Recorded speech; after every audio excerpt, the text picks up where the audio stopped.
Welcome to another episode of Halal Cartels.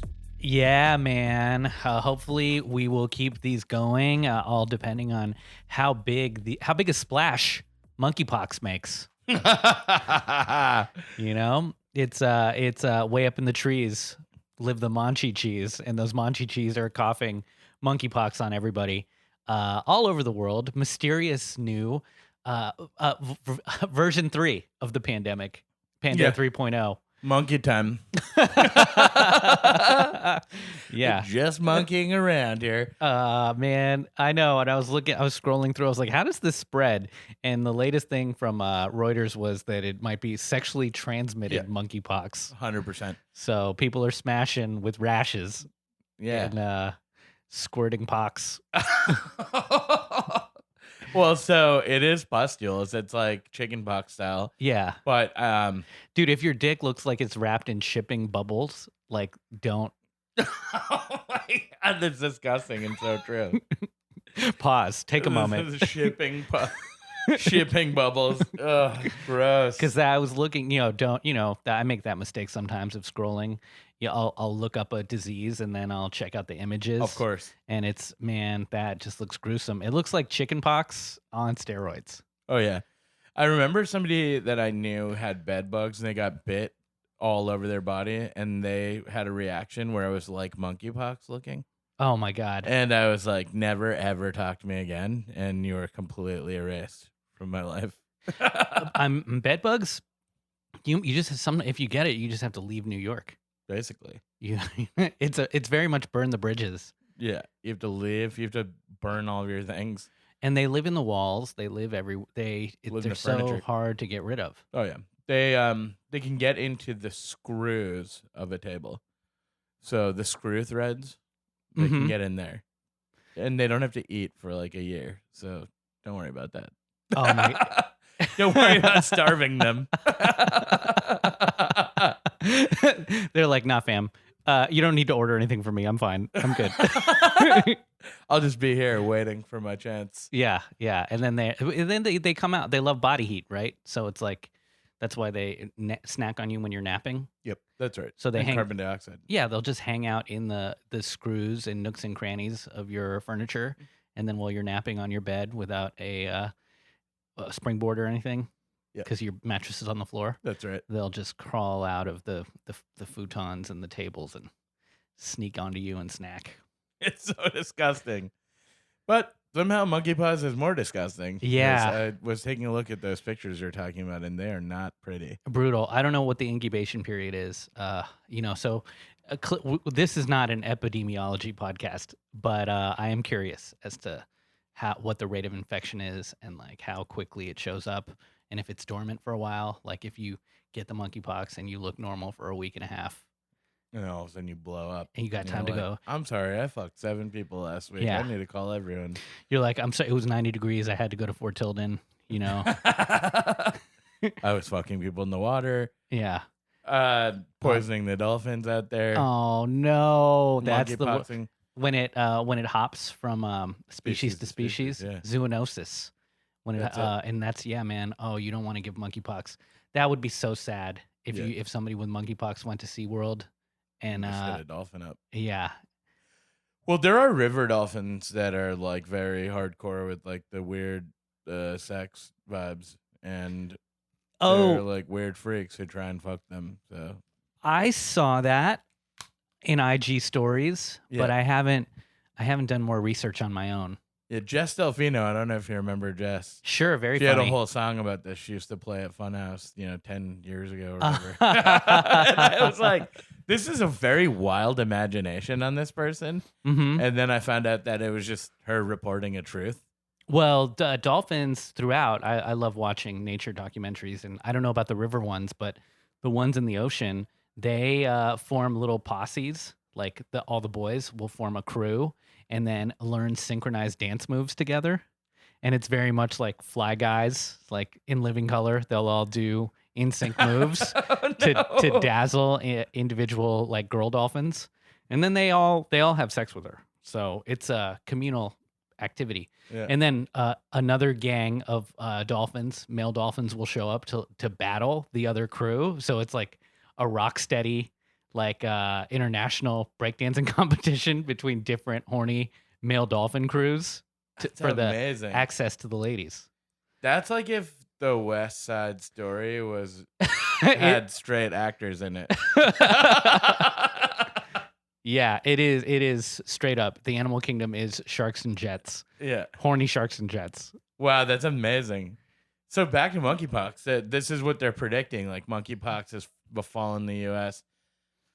I remember scoffing at COVID when it came out, and I was like, "Come on, someone really fucked a bat. Let's be real. This isn't gonna happen. This isn't gonna become a thing." And sure enough, it did. So maybe I don't laugh at monkeypox so much now. Yeah, we can't. No matter how absurd the name is, what if this is the one? This is the straw that collapses civilization as we know it. I guess they're saying it could also be airborne to an extent. I don't know, but well, bro, I'll tell you something. I'm okay because I've been spending so much time in my apartment. Yeah. And I'm still recovering from like COVID. And for anybody, I got it about a month ago, and I'm fine. I'm not positive, but my lungs are all puffy. So like I get winded really quick, and I get tired. Like I canceled. I didn't do Funhouse last week. Yeah. Because I worked all day, and I just was like literally winded, exhausted, probably. But because of that, I've been really souping up my apartment. I've been pimping my apartment. I hung some pictures up, and I just from Wayfair, I got myself industrial shelves that I'm gonna put in the corner of my kitchen, and I'm basically gonna build out my own bodega. Yeah, I love it. You know, it's gonna be all like Annie's mac and cheese, like 15 boxes of it next to like the granola bars and the Rush and the Jewel Pods. I love that. So yeah, the Jewel Pods, the Rush poppers. You're really doing it big. Yeah. What's up? What's up, Poppy? What you need? Durex? Okay, great. Yeah. I love that. So I'll have all the stuff in there and the tahini spice. So everything is gonna be. I'm basically just because if monkeypox hits, I'll be fine because I'm gonna have everything I need as a prepper, as a bodega prepper for at least a month, where I don't have to leave my apartment. I'm fucking loving it. Yeah, dude. I'm getting a pulley system for the window because I can take the screen out of this window. And you just are like, yes, hello. And you can put like a bucket on it. Like exactly. Put my delivery food in the bucket. Yeah. Kind of like there were these monks in Greece. There's a city called Kalambaka, and it's in Meteora. And there's these it looks like Lord of the Rings because these mountains kind of spires jut out of the into the sky, and at the top of each one of these spires these monks built monasteries, and then there's a city at the bottom, a town, and the monks, you know, people didn't want to climb those spires every day, so the monks just had pulley systems with ropes lowering buckets so people in the town could put like, you know, goats or feta cheese or new togas or whatever, like, or dolphin meat into the buckets and bring them up to the top. And they'll just stay there the whole time. Yeah, so that's how I want to live. I want to be like one of those Greek Orthodox monks living in my second story. Hell yeah. And having doing people chants. Yeah, man. Yeah. This is going to be a 2022 summer is I'm going to be a spiritual hermit. I love it. You're like, I don't need this goddamn oppressive sun. It's already 91 degrees in New York right now. Yeah, not in my apartment. It's a balmy 78. Yeah. But it's horrible. I gotta say, like, we brought our air conditioning units back to my parents' house during the winter time, and I haven't gotten a chance to go get them. Yeah. And so I saw that it was going to be 91 degrees this weekend for both days, and I was like, that is definitely a bad situation. Sure. So I tried to order an air conditioner because we needed another one anyway. Can you get a wall unit, or do you need to get one of those C-3PO droids that lives inside of the apartment with a funnel with a hose that goes out the window? No, those never work either. That's the saddest part. People will spend like $500 on those and be like, I can't cool my place down. I'm like, it doesn't work like this. No, I get like window units. But yeah, those droids are trash. Yeah. Yeah, we had one at one point that someone gave to us for free, and it was obvious why they gave it to us for free because it did not really work. Do you ever fear walking in New York and having one of those air conditioning units just fall out of a third-story window and smashing you? Yeah, absolutely, because it happens all the time. It's like a random guy, like haphazardly trying to put it in the window lazily and not doing it right, and then just drops one of those at the window. There was one on Stooping. I don't know if you know Instagram Stooping. You should check it out. It's really cool. Yeah. So Stooping, somebody had posted one that they dropped out the window, and they're like, "It still works. I just can't put it in the window and sleep next to my shame." Yeah. And I was like, "Wow, that's a good reason." Sure. That You're like is reminded of your shame as you're trying to sleep. that is it is a nightmare that I have. So a New York Final Destination moment getting smashed by a air conditioner. It's a lot easier to happen too than one might think. Yeah. So No, this is the time of the year when you're at the bar even and the drips from the air conditioners, you're like the back of your neck gets wet and you're like, Yes. what happened? Or you always have to make sure to cover your drink with a little paper umbrella cocktail yeah, accoutrement because you don't want to get the AC juice it's so disgusting. dripping into your mojito. Yeah, you never even know if it is AC juice too. It could just be someone pissing out the window. So what's going on with your my neighborhood. You know what's going on here. Oh, It's bumping. A lot of non-playable characters walking around. West Side. Non-playable characters. West Side of Bedford is all dudes in pastel shirts, like unbuttoned all the way down. Just talking about crypto. Oh God. And but then to the east side is the non-playable characters are all wearing black tank tops and like sort of shapeless black painter hats. Right. Sort of they're the build hats, but they don't have any volume to them. Yes. So that's east of Bedford, and then west of Bedford is like the bros. They're all bros. Yeah. It's just with different uniforms. No crime though. My neighborhood is pretty chill. Yeah, crime free, huh? Crime My free. neighborhood is really weird right now. It's a lot of families right where I live, which I like.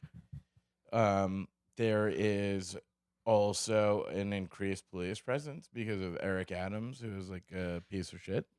And so I've noticed them being all over the neighborhood. I actually got swept up in one of their traps the other day.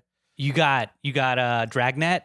Oh yeah. So one thing I will give a piece of advice to anyone who wants to come visit New York this summer or is just coming to New York in general, one thing everyone should watch out for is during street cleaning, right? Alternate side parking, they call it. What they do is they do these quote unquote quality of life crime stops, or they do these quota stops where they will give you a ticket for something you didn't even do, but they'll lie to your face that you did it. So an example of this is they'll give you a cell phone ticket for using your cell phone when you're driving and doing street cleaning, like parking, where you're trying to find a legit spot so you don't get a ticket. How do you defend that? You weren't using the phone, probably it was in your pocket, but they'll be like, "Oh, I seen you using your phone." So I heard about this trap, and I was just like shocked that it's a real thing.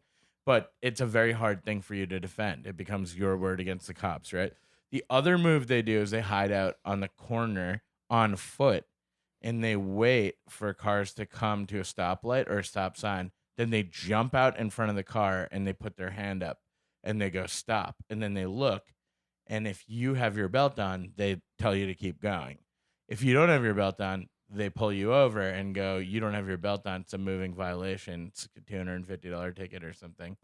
And they know that people are going to have their seatbelt on because they're fucking just moving their car in basketball shorts to across the fucking street. So that happened to me about 8 years ago, that scam, where I literally was moving directly across the street. I didn't have my belt on at the time, so they fucked me on that one. But this week, they literally pulled me over for not using my turn signal. And the craziest fucking part about it was I definitely used my turn signal, and he lied through his teeth to me. He was actually trying to do a new Eric Adams like crime sweep where they find a reason to pull you over in a car to try to secondarily search your car or search you. And when he came up to my car, for once I wasn't doing something sketchy. Yeah. So he was like, fuck. There's just like baby seats in the back and the car is spotless. Yeah. And so I saw like a weird fucking panic come over his face. And I was like, is there a reason you're stopping me? And bear in mind, and I don't want to bore you with the details, but basically, I was taking a right in my neighborhood by this big restaurant called Saragina, right? It's extremely busy. There's people on foot there, and there's a crosswalk there. So, of course, I was using my fucking turn signal because there's people in the crosswalk, and I'm like, hey. Yeah, I'm you're not about trying to come plow through these. here. I'm not just like busting a right through like people fucking walking, and I'm not hovering in the middle of the street with no fucking turn signal on. Yeah. Like a crazy person. So I go through there, and then within a block, this dude is up my ass and turns his sirens on. And so I'm like, he's obviously not pulling me over. Where is he going? He must be going to a crime. So I go right on that street to go look for parking, and he pulls right up behind me, pulls me over, comes to the car, realizes there's nothing he can really do because, like, I'm not fucking smoking weed or whatever the hell he was hoping. And there's nothing. There's a baby seat, but there's not like a dead rabbit in the baby seat. Yeah, yeah. So I see his face, and he's just like, fuck. And then he's like, the reason I'm pulling you over is you took a right turn onto Lewis Ave without using your signal. I go, I absolutely used my signal. I don't know what you're talking about. He goes, this traffic stop's being recorded. I go, good.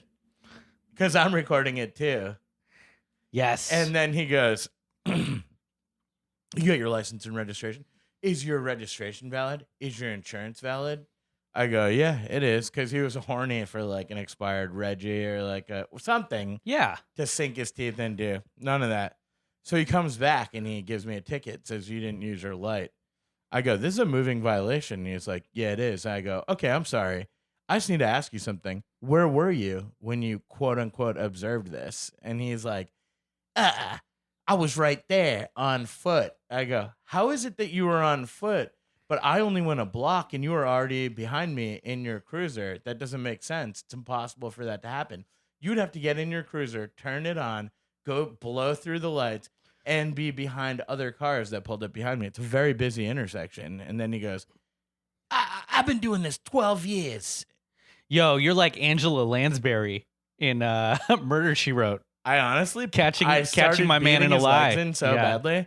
I'm like, okay, but mathematically speaking, it's impossible. What you're saying is impossible. You realize that, right? He's like, hey, I'm just doing my job. I go, yeah, but I wasn't failing to use my signals, so I don't know how you consider that doing your job. And then, like my adrenaline is going. I'm like, this guy's going to shoot me at any second, because like, yeah, these guys are like 9th grade dropouts that are fucking losers, and like everyone hates them in the first place. And they know we fucking especially hate them now. And so like I'm belittling him and like just outsmarting him at every turn. And then I'm like, my landlord owns the bodega where you claim to be standing. And there are 2 cameras facing outward outside there. So I could definitely see if what you're saying is true. And I'm definitely going there right now after this. How do you feel about that? And then he goes, do whatever you have to. That's up to you. And I go, all right, cool. I'll go get that footage. So am I allowed to like subpoena the footage from your cruiser? Because you had your cruiser, right? You guys have footage on your cruiser. He goes, the footage only starts when I turn my camera on to like approach your vehicle. I'll say he branded on me when he did this. He goes, do your signals work? And I go, yeah, they do. Because they're on right now. They're on because you pulled me over and I used my signal when you pulled me over. They're on right now. He goes, well, that's going to be up to me to judge. He goes and looks. And then I looked this all up after. So anyone who's listening to this, here's the scam. They tell you didn't use your signal because it's almost impossible to fight in court. Most people just suck it up and take the points on their license and the $150 ticket. They want to be free of like this miscarriage of justice. But the reality is it costs you on your insurance. It jacks up your insurance rate, and it can lead to like few $1,000s over 18 months of extra charges, depending on what situation you're in, right? I have a clean driving record, so it's extra pisses me off. But the other thing that they do is they purposely ask you to show them, and they record it. They purposely record in the traffic stop them asking you to turn your signal on to show if it works or not. And then they go, "Oh, it does work." Well, that means that you didn't use your signal because your signal works, but I didn't see you use your signal. And it's literally a scam that they're using right now. So where I'm going with all of this is there's a lot of outpouring of anger at Eric Adams becoming the mayor of New York because he's an ex-cop and he's a scumbag and a fucking corrupt piece of shit. And he keeps giving more and more money to the NYPD.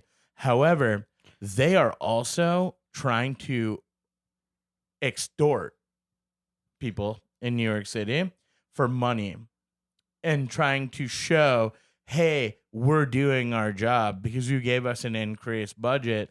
You added more cops on the street. We're doing our job. But that's not through protecting people from violent crime. That's not through protecting people from fucking scams, right? Like, there are people getting scammed via cyber crimes that live in this city every day. The NYPD is full of fucking 9th grade losers who wanted to be fucking gym teachers and were too psychotic and rejected for that. So even though they do have a cyber crimes division, that's not where the money's going. It's not going to save people from fucking full on getting fleeced for $50,000. It's going to police the turnstiles at the subway. Meanwhile, this morning, a dude got shot and murdered on the Q train by a random assailant who had nothing to do with them. And where were the fucking 8,000 new fucking cops that they put on the Q train when that happened? You know what I mean? So the moral of the story is I hate the NYPD. Don't ever let them catch you slipping, and buy a fucking dash cam so that you can have it on you and you can prove them wrong in court. And also, I hope they all and I'm actually going to applaud the next time one of them does. Because everyone goes like, he was a family man. Nope, he's part of the fucking biggest mob in the city, and they're extortionists, and they have no fucking no morals, no moral compass. And so if you're part of that, you choose to be part of that. You know how they say there's a million jobs open, no one wants to work? Well, fucking go be somewhere else because there's plenty of jobs for you. Yeah, man. I was, well, first off, the dash cam suggestion. Yeah, everybody get dash cams. Send us dash cam footage. I love it. I love watching Russian dash cam footage because there's always two people driving in a car and then out of nowhere a tornado just shows up and rips a billboard or like down. A nuclear peg. Yeah, and I just I love it. I love watching dash cam hijinks.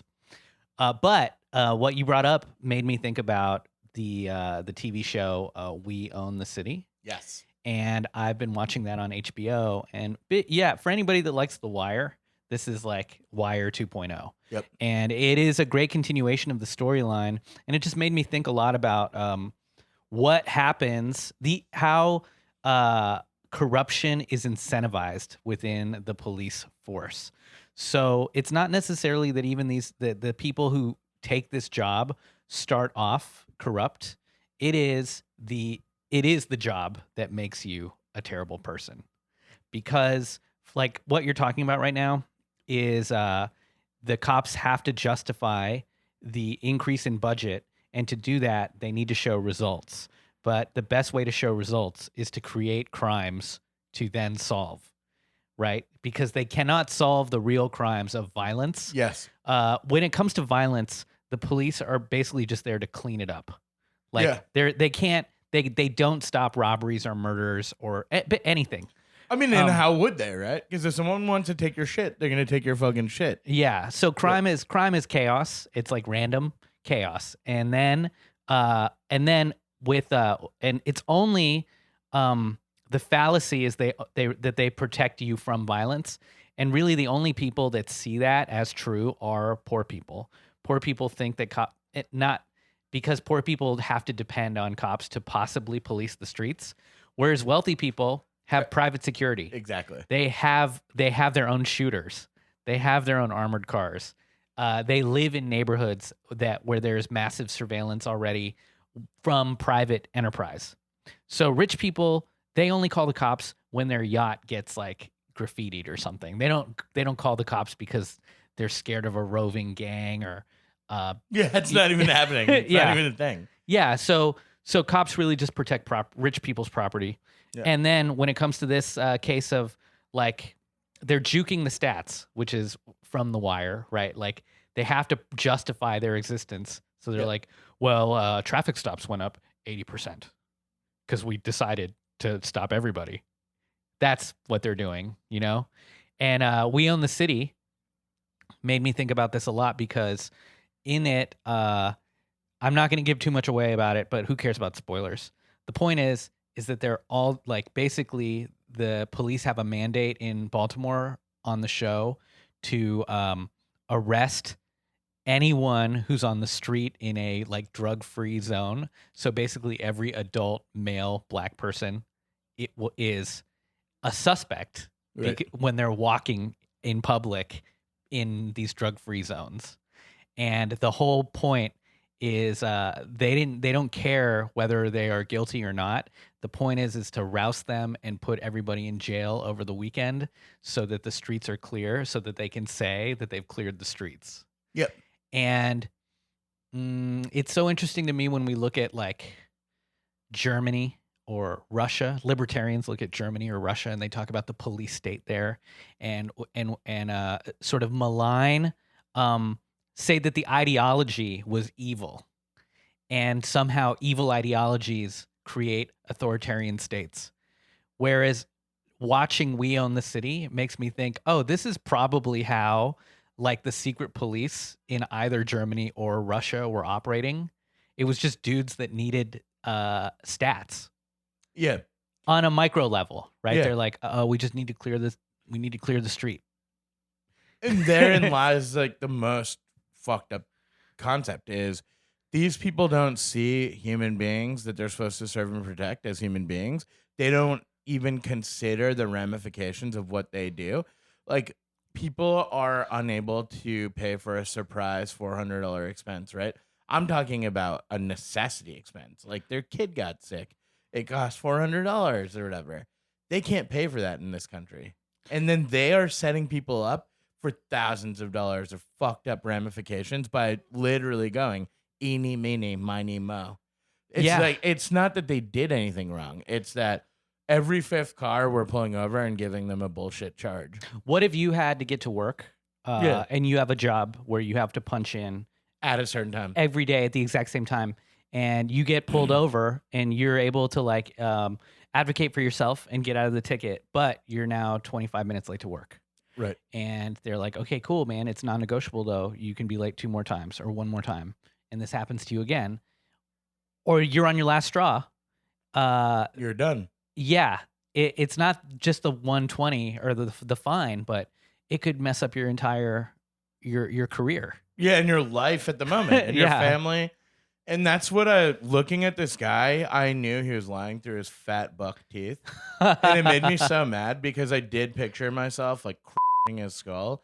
Like I literally pictured myself like turning my car or just like and like I feel like that maybe would have made me feel a little better. But it really wouldn't because he's part of a system. Like he's doing this every day. What's even more demented is after this whole thing, he just sits behind me and I go to leave and then he tailgates me from like 3 feet away. Yeah. All the way up the block and stuff. And well, it's I wild. knew he was aggro because I wouldn't take it sitting down.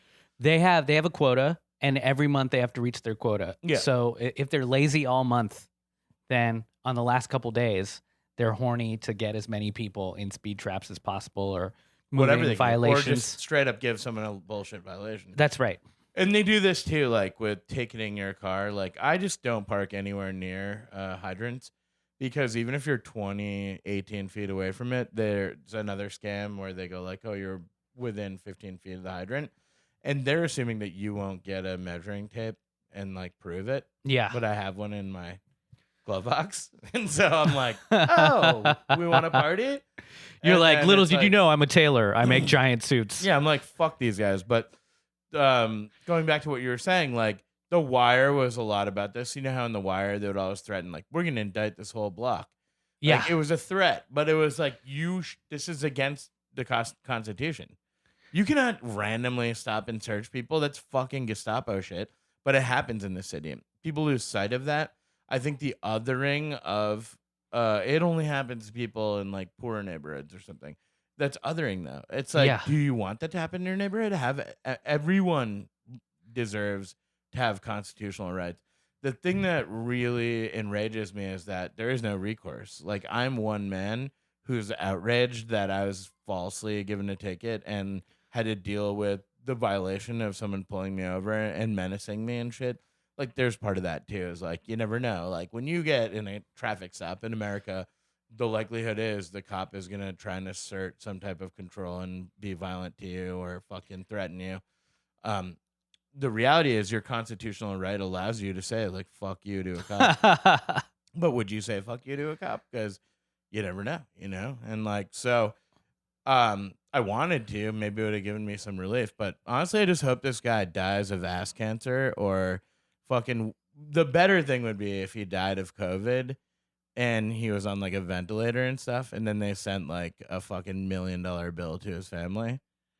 And they were just like, you guys, like, pay for this. I like this. I like the new I'm vindictive. the new as vindictiveness. fuck.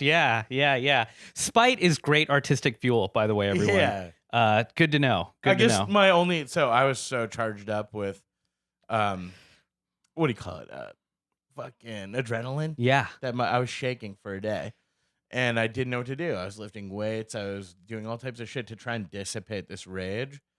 And then my wife just said, just shit on the New York City police on stage.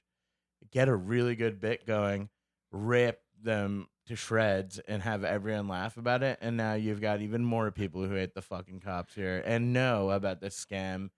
And you've done way better. Like, even if they won't fucking forgive the ticket, whatever.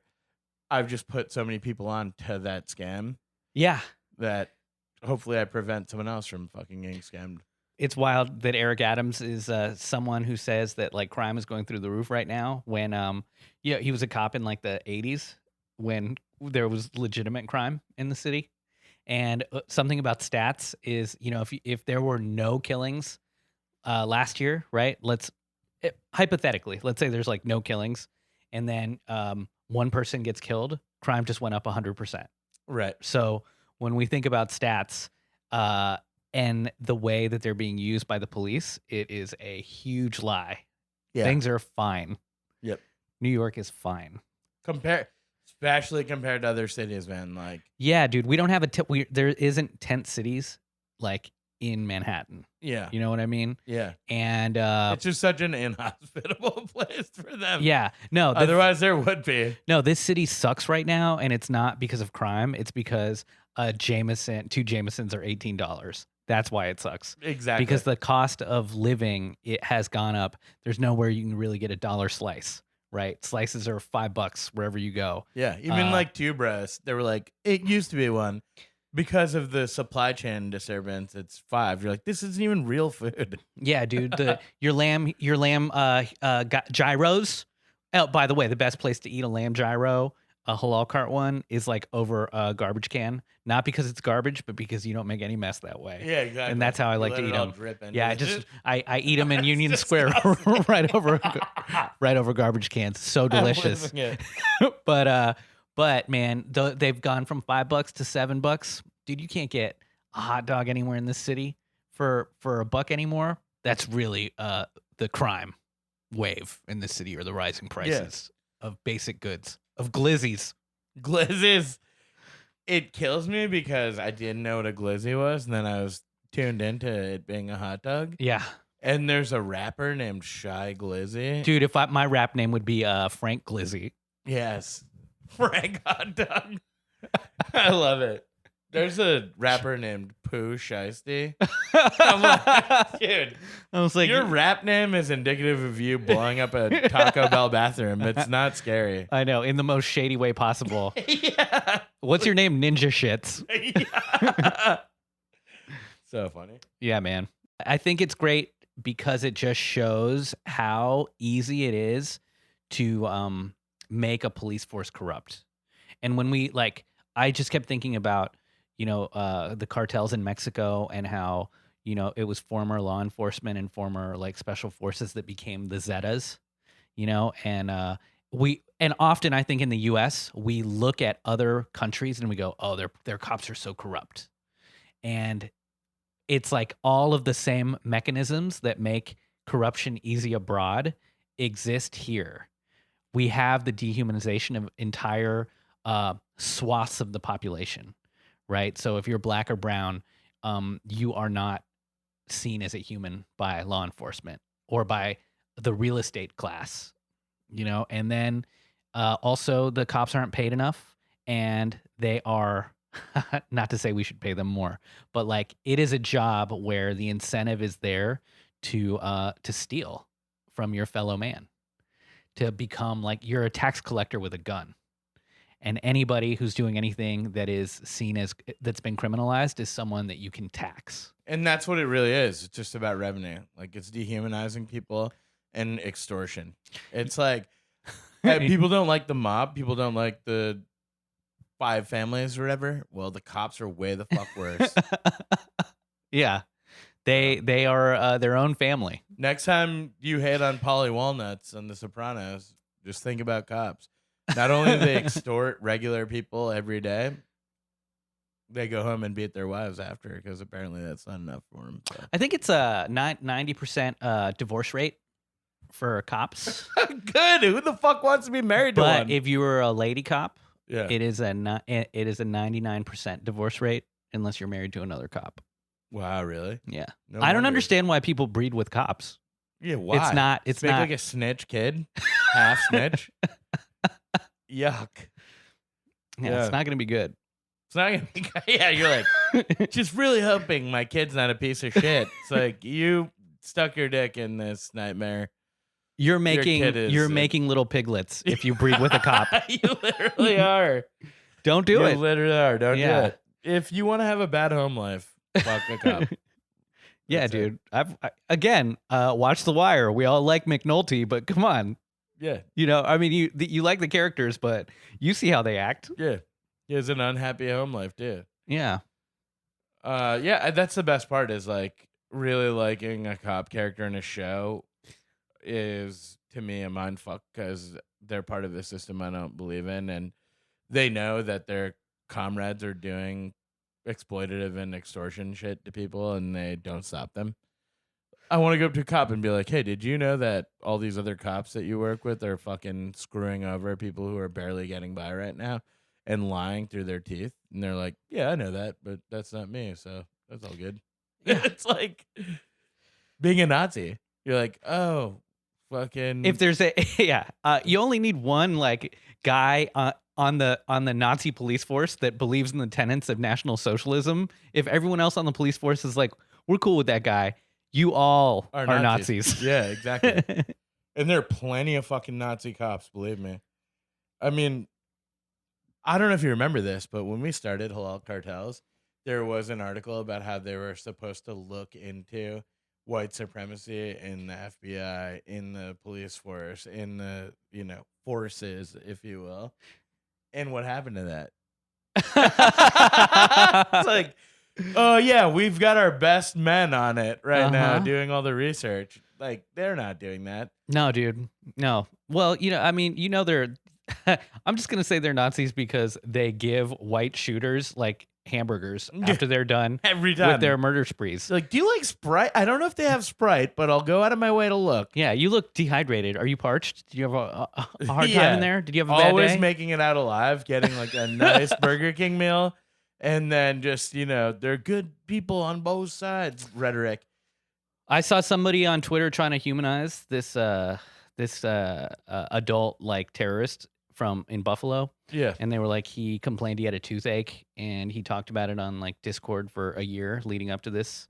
And they made a case that sort of hit this shooter falling through like the cracks, like so the safety net, led to him like snapping. And it just made me think like, well, in Buffalo, this supermarket was the only place in a food desert for like black people to go and get food. And that every person who was a victim, if we looked into their medical history, would probably have an ailment or a relative very close to them who had an equally like had something of a real life problem. Yeah. And none of them decided to snap. Yeah, they were like, we're getting fucked over and nobody is helping us. And none of them are like, let me go fucking kill a bunch of people. So I never can sympathize with the killers who have like a woe is me story, because it's everyone else. Basically, it's that they don't realize that everyone else is living with the exact same suffering, if not like, worse. I believe that we should institute Braveheart style executions, and we should just take this guy and literally slowly and just like. Do you paint his face blue first? No. Literally, I want them to just put him on 4 horses vibes and just smack all their asses and just let them fucking tear him asunder. Because these guys are not going to stop. Do it at a medieval sprites and like number 2s from McDonald's and shit. They're not going to stop. Yeah. It needs to be a horrible death that they're like, okay, I mean, I have to withstand that death. Yeah, live stream it at a medieval times. Yeah, on Twitch. Make it accessible for free. Sure. And compulsory. Yeah. We all have to watch it. There's a problem that is not being addressed, and this, in my opinion, is the only way to do it. Yeah. Fuck them. Because there are millions more where these people come from. Every month there's a new one. And it blows my mind that the feds were spending so much time in the late 90s and the early 2000s, especially entrapping Muslim youth and trying to entrap them and failing miserably many times. Dude, this also... cartoonishly. Again, there's like a white comic out there right now who is complaining about like racism against him because like management said that they wouldn't handle him because he's white. Yeah. And it's like, woe is fucking me. That's like your biggest problem, dude. They're like, no one is indiscriminately going into grocery stores and shooting you. And, yeah. Like hunting white comedians down. Yeah. Right? No, the FBI isn't tapping your phones. This specific white comic I know personally, and he used to be every man's guy or every person's. People liked him. Yeah, they liked him, and he had the tourist crowd on lockdown because he was an approachable person. He didn't really talk about controversial subject matter whatsoever. He was all about like Seinfeld-esque jokes mixed with impressions and what have you. And then he snapped during COVID. I actually saw him. I was on mushrooms, and we had a crazy conversation, but I could see the inklings of him becoming this. He looked like fucking Forrest Gump, when he went on that never-ending run. Yeah. Yeah. So I was like, oh, you look crazy, but okay. And then everything he said was very much, I am that white male who feels like white male erasure or whatever. And it's just amazing how snowflakey those guys are. Because what the fuck is white their male whole erasure? fucking Dude, life was handed to them. Like they literally never have to go through any type of, am I good enough for this? Even if they've never done it before, they think they're the king of it and that they deserve the highest position in it. It means anything. I've never danced before. I should be the Fred Astaire of this thing. I've never, you know what I'm talking about? This is the fucking hubris. Well, I just don't understand white erasure because, like, when I scroll through HBO, like, people love that show Barry. Who's the star of that show? A white guy. Yeah, dude. People people move to New York because they watch that show Friends. What the fuck is that? It's all That's white people. culture. I remember my roommates, white women, they loved watching the show Girls on TV. What was that? White culture. Yeah. So there is no white erasure. Yeah. Who's the fucking president? The most vanilla, white, brain dead, old man. Yeah. That white culture is king, baby. Yeah. And the thing is, like, with Biden, at least he had one black friend named Applejacks or whatever. Yeah. Remember that? What was his name? Battle Creek, Michigan? What's your name? What's your name? Kellogg's? Honey Smacks? Oh, man. Insane. Ridiculous. Like, where's Corn Pop? Did he show up to the inauguration? That was the best. Fucking. I got to go online and see if there's pictures of Corn Pop anywhere. I don't think he existed. I love how that's his name. It makes me sick. Yeah, ridiculous, dude. There's got to be a documentary searching for Corn Pop. Trying to find Joe Biden's long lost friend. Can you imagine if someone trolled him and it was the worst, dude? And he's like, I'm Corn Pop after all. And it's like, no, you're not Corn Pop. Okay, produce the real Corn Pop then. Otherwise, this is Corn Pop.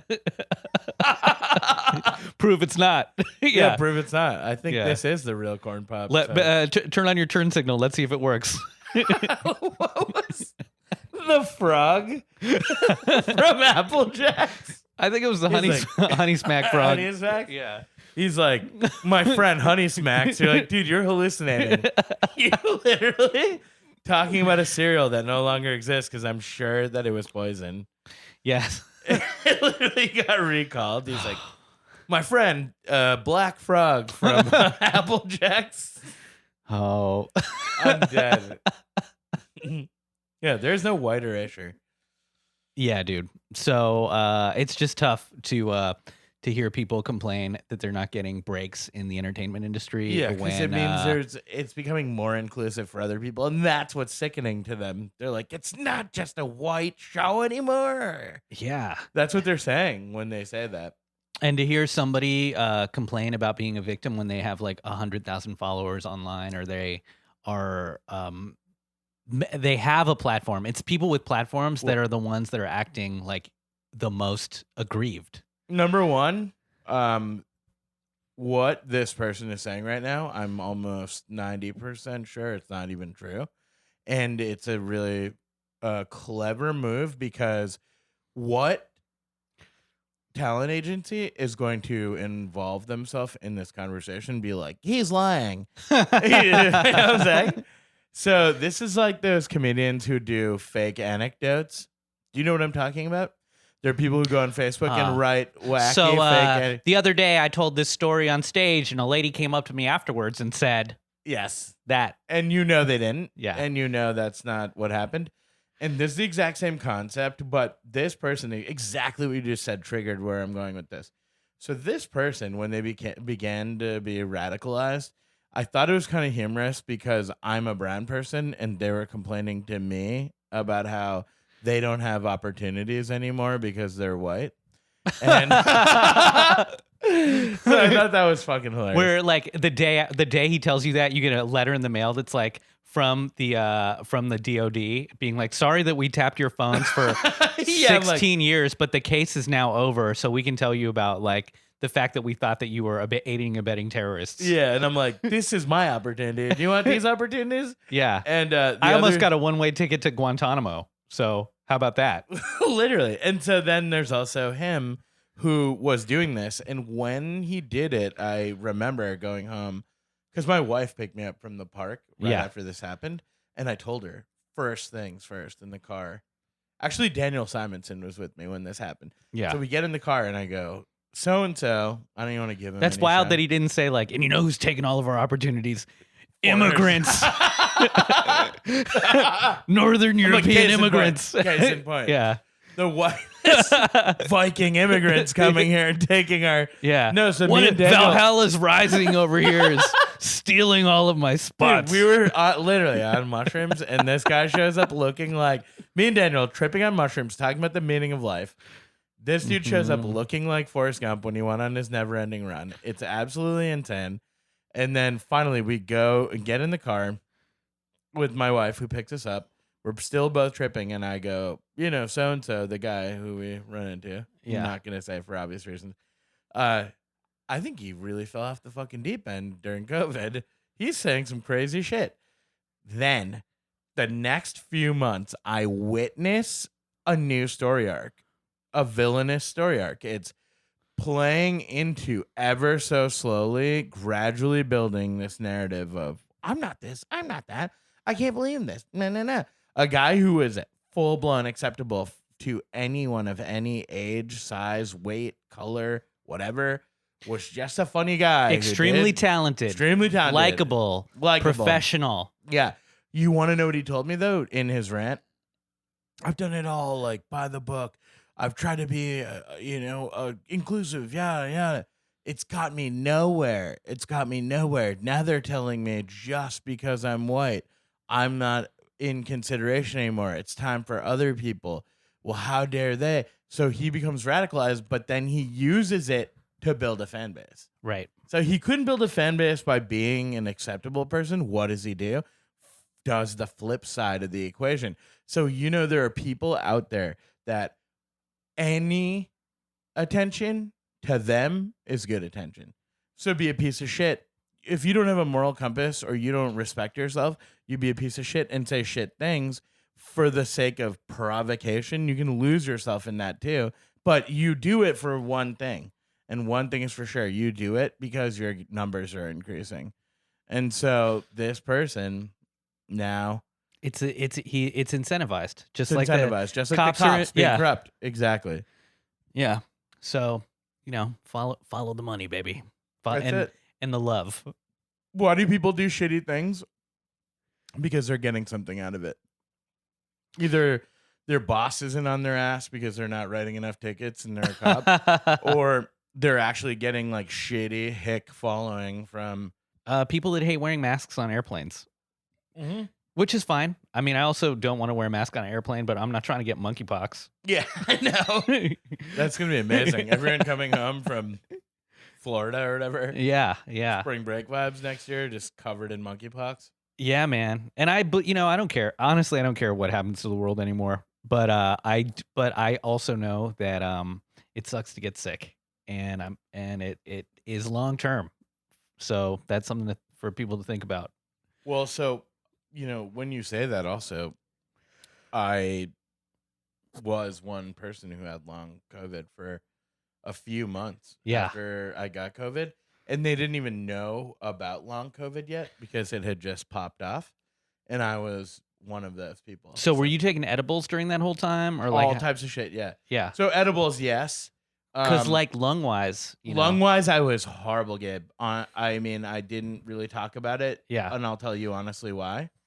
I was horrified. I didn't see anyone, so it's not like I was lying to people and being like, I feel tipped up. Yeah. I was in my house for several months without seeing anyone. This is the beginning of COVID. I didn't want to acknowledge it because I was afraid that I was actually dying. I would wake up and once in a while here and there have a genuine boost of energy like I've never felt before. I'd be jumping up and down. Like Rocky. You're like, I'm about to knock Clubber Lane out. I have it in my mind's eye right now. I stood up from my couch. Sorry, not futon. My couch in my apartment. I said, wow, I haven't felt this good in so long. I think it's over. I remember doing 100 jumping jacks. Not even kidding you. And was like, I can do this now. And then I went for a walk around the neighborhood in Bedside. I came home. I walked up my stairs. Didn't feel winded at all. I was like, this is it. It's over. I was so happy. The next morning I woke up, I could barely breathe. I could not make it outside of my apartment without getting winded, meaning walking down 3 flights of stairs still winded me. The person we were talking about earlier, this radicalized maniac, was another person who had long COVID. He told me he suffered from COVID for 3 months or something, 2.5 months. And that he could barely walk down the street to walk his dog without getting winded on a flat street. And the reason I bring that up is this. I had long COVID, so did he. He became an anti-masker and an anti-vaxxer. Bananas. What the fuck? And he's the one who had it worse than me. And he had a long fucking COVID, longer than I did. But I know what you're talking about, Gabe. Though this is something people don't understand. This long COVID shit exists. And there is actually a way to thwart it. And one of those things is taking retro or antivirals or getting another booster. So my friend is a bike racer and he had long COVID so badly that it was just sabotaging his biking career. And he went and got another vaccine. And what it did was reinvigorate his immune system to clear out the remainder of the COVID. Juicy. That's a great, So that's it's a great way plan. to do it. Yeah. I mean, I feel everything's going to be fine. Yeah. You know, I'm optimistic, but Yeah. I definitely don't, you know, when people are like, oh, it's like 3 days or it's a week and then you bounce right back. I'm like, not for a lot of people, man. So, and I just wonder how many people who have been affected by this are just walking around with like a brain fog or at like 70% energy levels. Dude, the brain fog is real too. Yeah. And people can't pay attention to any or concentrate. It's horrible. I'm sure there are. And you know what though? This whole virus bred air of lying to ourselves and lying about are we okay or are we not, ignoring certain symptoms. And I think it's wishful thinking sometimes when people do that. I'm not saying you are wishful thinking. What I'm saying is it will be all right. However, I think people don't want to live in an environment of fear, so they are willing to hedge their bets and take the risk. But this is a potential outcome. You might be in a brain fog for another month or whatever. Yeah, it's after wild. You kick the virus. I don't want to go and work in schools right now. We talk about this all the time, but something I've been thinking about is like incentives. And we've just talked about this comic who became a villain because of incentives, or how cops are incentivized to dehumanize people for traffic stops and to put more bodies in prisons. And there's also with parents, there's a disincentive to keeping your kids home if they get COVID. Like, I genuinely believe that a lot of parents are just like, oh, fuck it, my kids got COVID, who cares? And they just put them in school because they need to go to work. And like, who cares about other people's kids? Fuck your kids. My kid's going to school where they're getting babysat. So I think that like there is a secret, or there is it's underreported how much COVID is happening in schools. The last time I was in a building, both teachers were out sick with COVID and all the kids were there. And you're telling me like their classroom teachers were both sick, but none of the kids got it? Like, that is a complete it's like there's COVID. This classroom is riddled with COVID right now. Exactly. And yet we don't know who's got it because they're not all, the testing isn't mandatory. Right. And they're not showing signs because it's incubating. Yeah, exactly. It's not going anywhere. So it's like we have to now protect ourselves in whatever way we can, you know? Word. So everybody, make sure to finish singing happy birthday while washing your hands. And at 7 p.m., make sure to take the pots and pans from the kitchen, dangle them out the window. I want to hear loud noise. I want to hear, dude, but be creative with it, man. I want to hear like DC style go-go beats. I want to hear off time cue and not you drum beats on those things. Yo, hey man, thank you so much for listening to another episode of Halal Cartels. You know who it is, Gabe Pacheco. Follow me on Instagram at GabePac1, GabePac1. And you've got Samir at Sameermon, SameerMon on Instagram. Follow me on Instagram and Twitter. And we are really happy to have you as listeners. If you enjoyed this episode, go ahead and screenshot it and put it on Instagram stories and tag us and tell your friends, because we are growing quite the audience and it's seemingly been from word of mouth. Yeah, it's all word of mouth. Shout outs to Mo. Thank you so much for the love and support. Also, shout outs to Jess. Thank you for the care package you sent a little while back. I'm looking at this third base Yo MTV Raps card that you put in the care package. Amazing. So, yep, keep listening and write some reviews for us. Smash the 5 stars on iTunes. Hell yeah. And now, to guide us out of the episode, the serene beats of our very good friend, Serene Patel, a.k.a. Brown privilege. Peace. Let's go.